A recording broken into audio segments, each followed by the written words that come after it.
8ನೇ ತರಗತಿ ತಿಳಿ ಕನ್ನಡ ಪದ್ಯಭಾಗ 2 ಆರಿದ ಹಕ್ಕಿಗಳು ಪ್ರಶ್ನೋತ್ತರ. ಕೃತಿಕಾರರ ಪರಿಚಯ.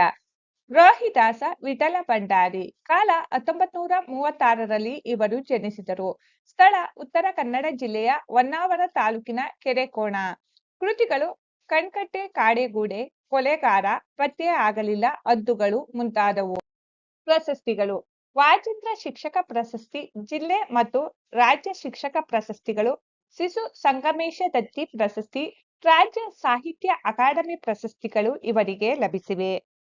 ಪ್ರಸ್ತುತ ಆರಿದ ಹಕ್ಕಿಗಳು ಕವನವನ್ನು ಅವರ ಹದ್ದುಗಳು ಕವನ ಸಂಕಲನದಿಂದ ಆಯ್ದುಕೊಳ್ಳಲಾಗಿದೆ. ಪದಗಳ ಅರ್ಥ: ಅಳೆದು, ತೂಗಿ, ಬಳುಕಿ, ಕುಲುಕು, ಅಲುಗಾಡು, ಒಯ್ಯಾರ. ಮಾತೃಸ್ಥಾನ: ಮೂಲ ನೆಲೆ, ಉಳಿ. ಮಾತು, ಧ್ವನಿ. ಚಿಟಬಿಲ್ಲು: ಹಕ್ಕಿಗೆ ಹುರಿಯಿಟ್ಟು ಕಲ್ಲು ಬೀರುವ ಸಾಧನ. ಪ್ರಶ್ನೆಗಳು: ಮುಖ್ಯ ಪ್ರಶ್ನೆ 1. ಕೆಳಗಿನ ಪ್ರಶ್ನೆಗಳಿಗೆ ಒಂದು ವಾಕ್ಯದಲ್ಲಿ ಉತ್ತರಿಸಿರಿ. ಪ್ರಶ್ನೆ 1. ಉದ್ಯಾನದ ಗಿಡಗಳು ಹೇಗೆ ಬೆಳೆದು ನಿಂತಿದ್ದವು? ಉತ್ತರ: ಉದ್ಯಾನದ ಗಿಡಗಳು ಹೂ ತುಂಬಿ ಬೆಳೆದು ನಿಂತಿದ್ದವು. ಪ್ರಶ್ನೆ ಸಂಖ್ಯೆ 2. ಬಣ್ಣ ಬಣ್ಣದ ಹಕ್ಕಿಗಳು ಏಕೆ ಉಲಿಯುತ್ತಿದ್ದವು? ಉತ್ತರ: ಬಣ್ಣ ಬಣ್ಣದ ಹೂಗಳನ್ನು ಕಂಡು ಬಣ್ಣ ಬಣ್ಣದ ಹಕ್ಕಿಗಳು ಉಲಿಯುತ್ತಿದ್ದವು. ಪ್ರಶ್ನೆ 3. ಬಣ್ಣ ಬಣ್ಣದ ಹಕ್ಕಿಗಳಿಗೆ ಚಿಟಬಿಲ್ಲು ಹೊಡೆದದ್ದು ಏಕೆ? ಉತ್ತರ: ಮಾಂಸಕ್ಕಾಗಿ ಬಣ್ಣ ಬಣ್ಣದ ಹಕ್ಕಿಗಳಿಗೆ ಚಿಟಬಿಲ್ಲು ಹೊಡೆದದ್ದು. ಪ್ರಶ್ನೆ ಸಂಖ್ಯೆ 4. ಬಣ್ಣ ಬಣ್ಣದ ಹಕ್ಕಿಗಳು ಉದ್ಯಾನದಿಂದ ಹಾರಿ ಹೋದದ್ದು ಏಕೆ? ಉತ್ತರ: ಮಾಂಸಕ್ಕೆಂದು ಬಣ್ಣ ಬಣ್ಣದ ಹಕ್ಕಿಗಳಿಗೆ ಚಿಟಬಿಲ್ಲು ಹೊಡೆದದ್ದರಿಂದ ಅವು ಉದ್ಯಾನದಿಂದ ಹಾರಿ ಹೋದವು. ಪ್ರಶ್ನೆ 5. ಹಾರಿಹೋದ ಹಕ್ಕಿಗಳು ಸಮಯ ಬಂದರೆ ಏನು ಮಾಡಬಹುದು? ಉತ್ತರ: ಹಾರಿಹೋದ ಹಕ್ಕಿಗಳು ಸಮಯ ಬಂದರೆ ತಿರುಗಿ ಬೀಳಬಹುದು.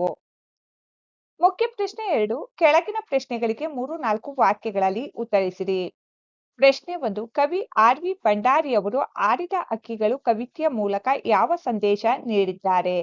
ಉತ್ತರ: ಕವಿ ಆರ್ ವಿ ಭಂಡಾರಿಯವರು ಆರಿದ ಹಕ್ಕಿ ಕವಿತೆಯ ಮೂಲಕ ಸಮೃದ್ಧ ನಾಡಿನಲ್ಲಿ ಸ್ವಚ್ಛಂದವಾಗಿ ದುಡಿಯುವವರಿಗೆ ತೊಂದರೆಗಳಾದರೆ ಅವರು ಸುಖದ ನೆಲೆಯನ್ನು ಹುಡುಕಿ ಬೇರೆ ಕಡೆಗೆ ಹೋಗುತ್ತಾರೆ. ಸಮಯ ಬಂದರೆ ವ್ಯವಸ್ಥೆಯ ವಿರುದ್ಧ ಬಂಡಾಯ ಏಳುತ್ತಾರೆ ಎಂಬ ಸಂದೇಶವನ್ನು ನೀಡಿದ್ದಾರೆ. ಪ್ರಶ್ನೆ ಸಂಖ್ಯೆ 2. ಉದ್ಯಾನದ ಹಕ್ಕಿಗಳು ತೊಂದರೆಗೆ ಒಳಗಾದದ್ದು ಏಕೆ? ಅದರ ಪರಿಣಾಮವೇನಾಯಿತು? ಉತ್ತರ: ಮಾಂಸಕ್ಕೆಂದು ಉದ್ಯಾನದ ಹಕ್ಕಿಗಳಿಗೆ ಚಿಟಬಿಲ್ಲು ಹೊಡೆದದ್ದರಿಂದ ಅವು ತೊಂದರೆಗೆ ಒಳಗಾದವು. ಅದರ ಪರಿಣಾಮವಾಗಿ ಅವುಗಳು ಬೇರೆ ಕಡೆಗೆ ಹೂವು ಹಣ್ಣುಗಳನ್ನು ಹುಡುಕಿಕೊಂಡು ಹಾರಿಹೋದವು. ಇದರಿಂದ ಉದ್ಯಾನ ಬರಡಾಯಿತು. ಮುಖ್ಯ ಪ್ರಶ್ನೆ 3. ಸಂದರ್ಭದೊಡನೆ ವಿವರಿಸಿರಿ. ವಾಕ್ಯ 1. ಬಣ್ಣ ಬಣ್ಣದ ಹಕ್ಕಿಗಳು ಉಲಿಯುತ್ತಿದ್ದವು. ಆಯ್ಕೆ: ಈ ವಾಕ್ಯವನ್ನು ಆರ್ ವಿ ಭಂಡಾರಿಯವರು ಬರೆದಿರುವ ಹದ್ದುಗಳು ಎಂಬ ಕವನ ಸಂಕಲನದಿಂದ ಆಯ್ದ ಆರಿದ ಹಕ್ಕಿಗಳು ಎಂಬ ಪದ್ಯದಿಂದ ಆರಿಸಿಕೊಳ್ಳಲಾಗಿದೆ. ಈ ಮಾತನ್ನು ಕವಿ ಹೇಳುತ್ತಾರೆ. ಸಂದರ್ಭ: ಅವಕಾಶವಿರುವ ಕಡೆ ದುಡಿಯುವ ಜನರು ಸಂತೋಷದಿಂದ ದುಡಿಯುತ್ತಾರೆ ಎಂಬುದನ್ನು ಕವಿ ಹೂ ಗಿಡಗಳಿಂದ ತುಂಬಿದ್ದ ಉದ್ಯಾನದಲ್ಲಿ ಬಣ್ಣ ಬಣ್ಣದ ಹಕ್ಕಿಗಳು ಉಲಿಯುತ್ತಿದ್ದವು ಎನ್ನುತ್ತಾರೆ. ವಾಕ್ಯ 2. ಗುರಿಯಿಟ್ಟು ಹೊಡೆದು ಮಾಂಸ ತಪಸ್ಸಿಗೆ ಕುಳಿತಿರಿ. ಆಯ್ಕೆ: ಈ ವಾಕ್ಯವನ್ನು ಆರ್ ವಿ ಭಂಡಾರಿಯವರು ಬರೆದಿರುವ ಹದ್ದುಗಳು ಎಂಬ ಕವನ ಸಂಕಲನದಿಂದ ಆಯ್ದ ಆರಿದ ಹಕ್ಕಿಗಳು ಎಂಬ ಪದ್ಯದಿಂದ ಆರಿಸಿಕೊಳ್ಳಲಾಗಿದೆ. ಈ ಮಾತನ್ನು ಕವಿ ಹೇಳುತ್ತಾರೆ. ಸಂದರ್ಭ: ಸಂತೋಷದಿಂದ ದುಡಿಯುವ ಜನರಿಗೆ ತೊಂದರೆ ಕೊಡುವುದನ್ನು ಗುರಿಯಿಟ್ಟು ಹೊಡೆದು ಮಾಂಸ ತಪಸ್ಸಿಗೆ ಕುಳಿತಿರಿ ಎಂದು ಹೇಳುತ್ತಾರೆ. ವಾಕ್ಯ 3. ಸಮಯ ಬಂದರೆ ತಿರುಗಿ ಬೀಳುತ್ತವೆ. ಆಯ್ಕೆ: ಈ ವಾಕ್ಯವನ್ನು ಆರ್ ವಿ ಭಂಡಾರಿಯವರು ಬರೆದಿರುವ ಹದ್ದುಗಳು ಎಂಬ ಕವನ ಸಂಕಲನದಿಂದ ಆಯ್ದ ಆರಿದ ಹಕ್ಕಿಗಳು ಎಂಬ ಪದ್ಯದಿಂದ ಆರಿಸಿಕೊಳ್ಳಲಾಗಿದೆ.